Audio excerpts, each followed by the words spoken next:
मी शेंगदाण्याची चटणी बनवून घेतलेली आहे. थोडंसं कूट जाडसरच ठेवायचा. दाताखाली तो छान लागतो खाताना. आणि डोसे माझे तयार झालेले आहेत. बघा कसे छान दिसतायत.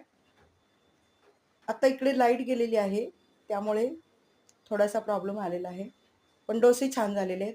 करून बघा आणि कमेंटमध्ये कळवा. Thank you friends. Hello friends. आज मी बनवणार आहे एकादशी स्पेशल भगरीचा डोसा. त्यासाठी भगर मी रात्री भिजायला टाकली होती. सकाळी मी मिक्सरला बारीक दळून घेतली. मिक्सरला दळताना त्याच्यामध्ये मी एक हिरवी मिरची घातली होती. त्यामुळे थोडीशी तिखट लागेल.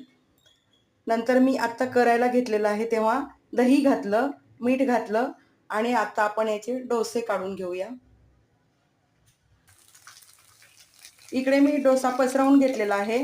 आता त्यावरून थोडंसं तेल टाकत आहे.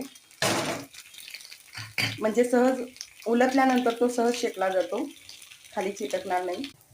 पहिला डोसा मी तवा भरून टाकला होता, त्यामुळे उलटताना तो तुटला. आता हा छोटा टाकलाय, हा बऱ्यापैकी उलटलेला आहे. पण खरपूस शेकून घेऊया.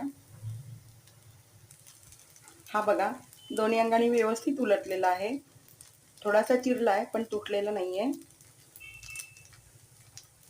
आपण आता अशाच प्रकारे सगळे डोसे बनवून घेऊया. या डोशासोबत मी शेंगदाण्याची चटणी बनवणार आहे. शेंगदाण्याच्या चटणीसोबतच आणि थोडीशी बटाट्याची भाजी बनवणार आहे. त्याच्यासोबत हा चांगला लागतो. हा डोसा आपण चटणी बनवतो या डोशासोबत, तेव्हा शेंगदाण्याच्या चटणीमध्ये फक्त मीठ आणि तिखट घालायचं.